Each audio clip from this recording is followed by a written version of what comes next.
नमस्कार दोस्तों और स्वागत है आपका 100% इंग्लिश के यूट्यूब चैनल पर।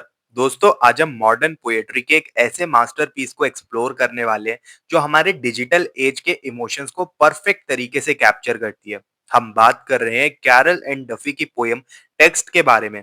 लेकिन इस पोयम की गहराई को समझने के लिए हमें उस घर को देखना होगा जहां से ये पोयम निकल कर आती है, यानी इसका पोएटिक कलेक्शन जिसका नाम है रैप्चर। इमेजिन कीजिए एक ऐसी बुक जो सिर्फ एक पोएम्स का कलेक्शन नहीं बल्कि एक पूरी लव स्टोरी है, एक लव अफेयर का मैप है। रैप्चर 2005 में पब्लिश हुई थी और ये बुक लेंथ सीक्वेंस है। इसमें टोटल 52 पोएम्स है और ये नंबर कोई रैंडम नंबर नहीं है। ये 52 पोएम्स एक साल के 52 वीक्स को रिप्रेजेंट करती है। इसका मतलब ये है कि ये पूरी बुक साल के अंदर एक रिलेशनशिप के बदलते हुए सीजन्स और इमोशंस को ट्रेस करती है। इस कलेक्शन की शुरुआत होती है इनफैचुएशन यानी शुरुआती अट्रैक्शन से, जहां सब कुछ मैजिकल लगता है। फिर ये हमें लॉन्गिंग, पैशन और कमिटमेंट के रास्ते होते हुए रिलेशनशिप के डिसोल्यूशन यानी खत्म होने और उसके बाद के ग्रीफ यानी दुख तक ले जाती है। ये कोई सिंपल लव स्टोरी नहीं बल्कि ये रियल लव के चर्निंग कॉम्प्लेक्सिटी को दिखाती है, जहां खुशी भी है और गम भी।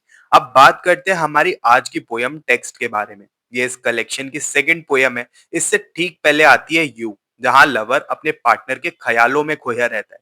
लेकिन जैसे ही हम टेक्स्ट पर आते हैं रोमांस डिजिटल हो जाता है। ये पोयम दिखाती है कि कैसे हम डिजिटल टूल्स के जरिए एक दूसरे से जुड़ने की कोशिश तो करते हैं, पर कभी कभी वही टेक्नोलॉजी हमारे बीच की दूरियां या आइसोलेशन को बढ़ा देती है।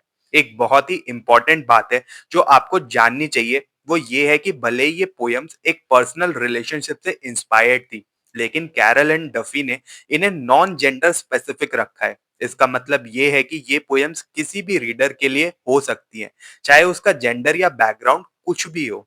इसी यूनिवर्सलिस्ट अप्रोच और इमोशनल ऑनेस्टी की वजह से इस बुक ने प्रेस्टिजियस टीएस एलियट प्राइज भी जीता था। हमें ये भी याद रखना होगा कि ये पोयम 2005 में लिखी गई थी। उस वक्त आज के जैसे मॉडर्न स्मार्टफोन्स, व्हाट्सएप या फिर फास्ट इंटरनेट नहीं था। ये वो दौर था जब लोग एसएमएस करते थे, जहां बटन्स दबाकर वर्ड्स को टाइप करने में मेहनत लगती थी और कैरेक्टर्स की लिमिट होती थी हर एक मैसेज के अंदर।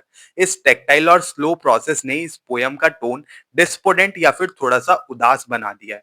तो ये था रैप्चर का वो गहरा कंटेक्स्ट जिसने टेक्स्ट जैसी पोयम को जन्म दिया। अब चलिए फटाफट से पोयम को लाइन बाय लाइन एनालाइज करते हैं। ये पोयम का स्ट्रक्चर बहुत ही इंटरेस्टिंग है। ये एक सोनेट है जिसके अंदर 14 लाइंस है और इसको दो दो लाइन के 7 स्टेंजास में लिखा गया है, यानी कि इसको कपलेट्स में लिखा गया है जो कि बिल्कुल मैसेज बबल की तरह लगते हैं। पोयम शुरू होती है इस लाइन से, I tend the mobile now like an injured bird. यहाँ टेंड वर्ड का यूज बहुत इंपॉर्टेंट है।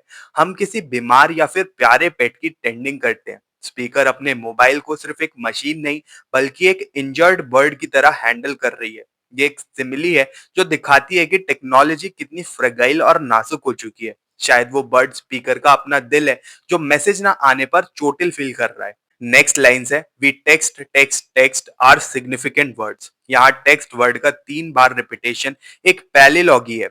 ये दिखाता है कि ये कम्युनिकेशन कितना मैकेनिकल और बोरिंग हो चुका है। हम सिग्निफिकेंट वर्ड्स यानी बहुत जरूरी बातें तो भेज रहे हैं, पर इतनी छोटी स्क्रीन पर वो बड़े इमोशन श्रिंक हो गए हैं, यानी कि बिल्कुल सिकुड़ गए हैं।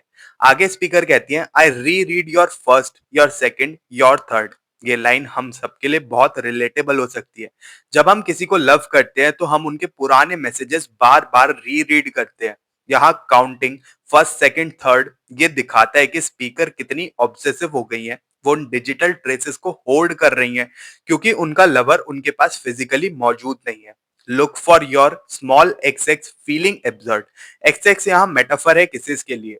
एक वक्त पर जो जेस्चर्स फिजिकल होते थे अब वो सिर्फ थम्स की मूवमेंट बनकर रह गए हैं। और इसी पॉइंट पर स्पीकर को एब्सर्ड फील होता है। उसे लगता है कि ये कितना अजीब है कि वो बटन्स में अपने लव को ढूंढ रही हैं। अब आती है सबसे powerful imagery, the codes we send arrive with a broken cord.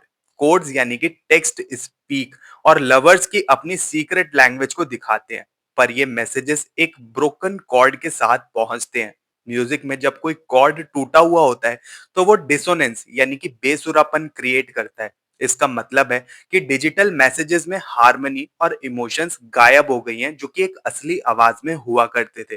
I try to picture your hands, their image is blurred. Speaker अपने लवर को फिजिकली इमेजिन करने की कोशिश कर रही है, खासकर उनके हैंड्स को जो कि ये मैसेजेस भेज रही है। पर टेक्नोलॉजी एक डिस्टॉर्टिंग लेंस की तरह काम करती है। स्क्रीन की वजह से जो सामने वाला बंदा है उसके असली एहसास धुंधला या फिर ब्लर्ड हो गया है। पोयम खत्म होती है एक एपिग्राम पर, nothing my Thums press will ever be heard. ये लाइन सबसे ज्यादा डेस्पोडेंट है, यानी कि निराश है। टेक्सटिंग एक विजुअल मीडियम है, इसे पढ़ा जा सकता है, हियर नहीं किया जा सकता। स्पीकर कहती है कि चाहे वो कितना भी टाइप कर ले, उसकी इनर वॉइस कभी भी सामने वाले बंदे तक नहीं पहुंचेगी। ये टेक्नोलॉजी का सबसे बड़ा फेलियर है।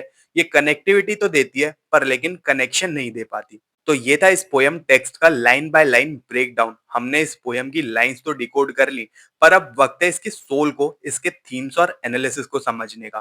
पहला और सबसे बड़ा थीम है the disconnect of connection. Ironic लग रहा है ना, पर यही इस पोयम का सच है। टेक्नोलॉजी हमें इंस्टेंट कनेक्टिविटी तो देती है, पर लेकिन इंटीमेसी हमसे छीन लेती है।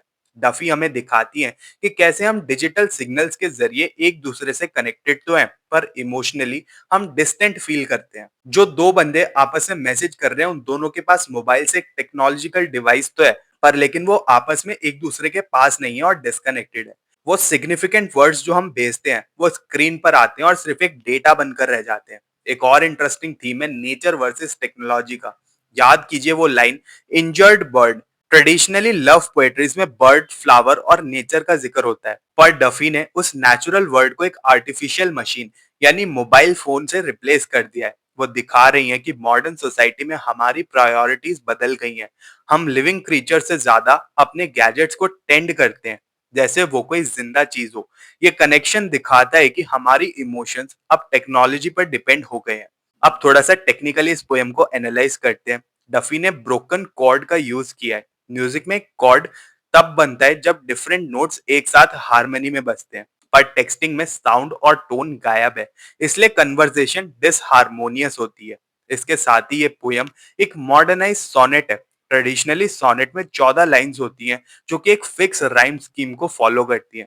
डफी ने 14 लाइंस तो रखी हैं, पर उन्होंने 7 सेपरेट कपलेट्स यानी दो दो लाइन के गैप्स में उनको बांट दिया है। ये गैप्स टेक्स्ट मैसेज बबल्स की तरह दिखते हैं और ये लवर के एब्सेंस यानी उसकी कमी को रिप्रेजेंट करते हैं। गैप्स हमें बताते हैं कि हर मैसेज के बाद एक खामोशी है जो कि दोनों लोगों को जो आपस में टेक्स्ट कर रहे हैं उनको दूर रखती है। एनालिसिस में एक और पॉइंट बहुत जरूरी है, ऑब्सेसिव री रीडिंग का। हम मैसेजेस को काउंट करते हैं, फर्स्ट सेकंड थर्ड। ये एक साइक्लिकल प्रोसेस या फिर बिहेवियर है। जब फिजिकल टच नहीं होता तो हम डिजिटल ट्रेसेस को पकड़कर बैठ जाते हैं। स्मॉल एक्स एक मेटाफर है जो कि दिखाता है कि फिजिकल चीजें अब रियल नहीं रही, वो सिर्फ सिंबल्स बन गए हैं, सिर्फ इमोजीज बन गए हैं। डफी सजेस्ट करती है कि टेक्सटिंग आर्टिफिशियल है क्योंकि इसमें हमें सोचने और एडिट करने का वक्त मिलता है, इसलिए इसमें वो रॉ इमोशन नहीं होता जो फेस टू फेस बात करने में होता है।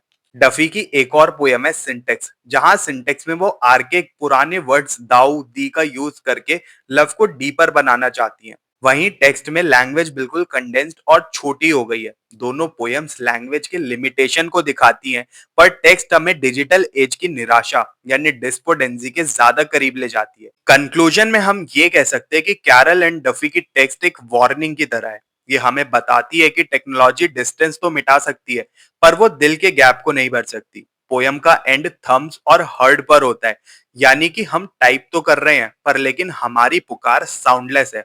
आखिर में डफी हमें एक ऐसी जगह छोड़ देती है जहां हम जुड़कर भी अकेले रह जाते हैं। टेक्स्ट हमें रिफ्लेक्ट करने पर मजबूर करता है कि क्या हम सच में कम्युनिकेट कर रहे हैं या सिर्फ कोड्स भेज रहे हैं। मॉडर्न रोमांस का ये डिजिटल पोर्ट्रेट हमें बताता है कि बिना फिजिकल प्रेजेंस और वॉइस के लव हमेशा ब्लड और अधूरा ही रहेगा। तो दोस्तों, ये था कैरल एंड डफी की टेक्स्ट का कंप्लीट एनालिसिस। उम्मीद है आपको इस पोयम की गहराई समझ आ गई होगी। अगर आपको ये वीडियो पसंद आया हो तो इसको लाइक और शेयर जरूर करें और 100% इंग्लिश चैनल को सब्सक्राइब कर लें और ऐसे इंसाइटफुल वीडियोस के लिए। अगर आपके कोई भी डाउट्स हैं तो आप कमेंट सेक्शन में जरूर पूछ सकते हैं। मिलते हैं फिर अपने नेक्स्ट वीडियो में। तब तक के लिए happy studying and best of luck for your upcoming examinations.